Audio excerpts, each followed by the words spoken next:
Amen. Amen. Back on track. Get back on track. Okay. In other words, let me tell you, we went to the restaurant last night. And when we went to the restaurant last night, we asked for a particular waiter because we saw him there. And something about this brother and his skills. His skills are so awesome. You know, you could be sitting there waiting on your tea to be fixed by somebody else, but he just pop up out of nowhere like a genie. Brother just pop up out of nowhere and you keep just empty. You look around, he's gone.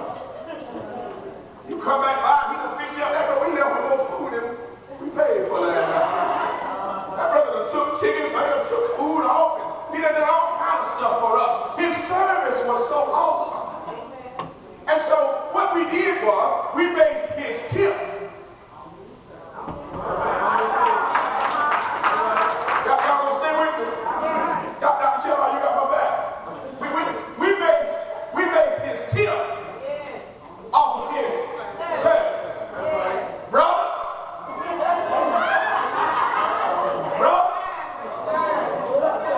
Boy, I need another young service. I need another young service. Look at brothers. By 11:30 at night, your tip is based off your service. That's all I'm talking about. You get your tip based off your service. If you ain't graduated,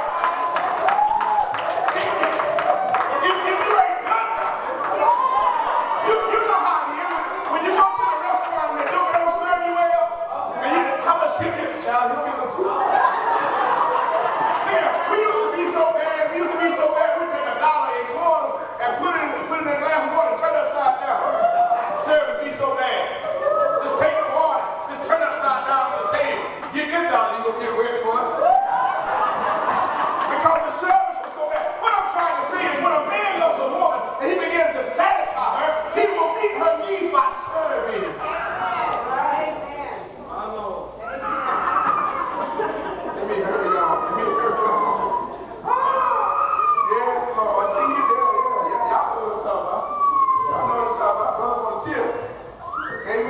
Tips based on our service that's been performed. So if my service is not good, then I don't get a good tip.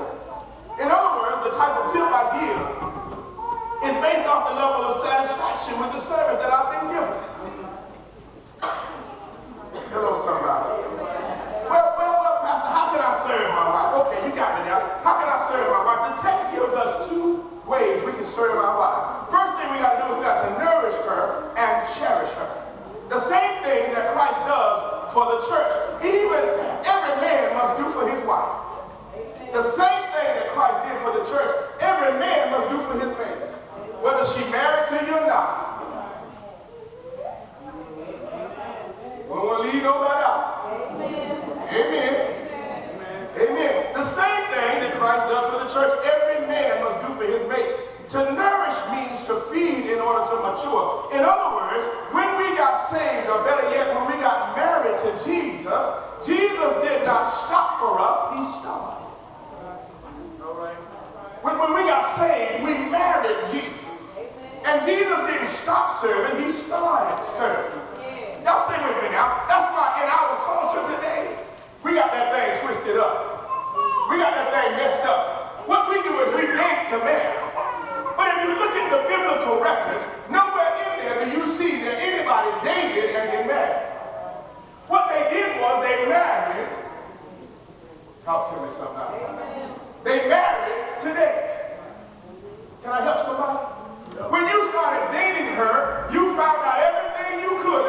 Sister, let me help somebody. When he was dating you, he found out everything he wanted to know about you. And then when you got married, he forgot to date you. The same thing you did to get me, y'all said that. You got to keep doing them to keep me. So what we do is we date to marry. When in actuality, we ought to be marrying to date. You got to spend the rest of your life getting to know her. But if you don't spend 5 years getting to know her, brothers, after you marry her, we done been everywhere, baby.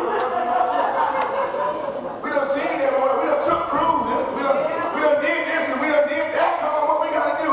You got to still. Do I have any sisters in the house?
And so we ought to be marrying to date instead of dating to marry.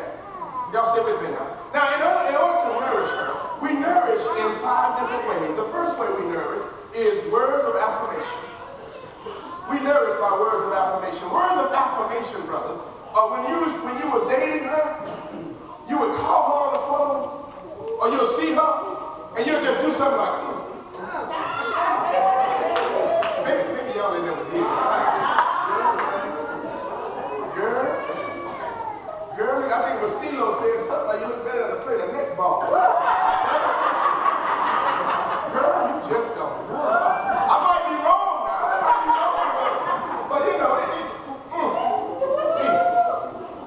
Y'all ain't never, okay, I'm sorry. I'm in the wrong church. Words of affirmation. The second way you nourish your mate is quality time or listening time. We have to invest time into understanding how our mate feels. That's nourishing their quality time or listening time. You remind her that, you know what, baby, that thing you were talking about yesterday when I didn't have time, I want to listen. I want to understand it the way you understood it. So let me listen to you. Let me listen to you. Quality time and investment time. The third way is receiving the gifts. That's the third way to nourish. Now, I ain't talking about diamonds and all that stuff. I'm talking about receiving a gift. Even if I give you $1.50 card, I just want to let you know you was on my mind. Talk to me now. Not based on price, but the type of gift that just says, just because. And you know what? It ain't Valentine's Day. It ain't Christmas.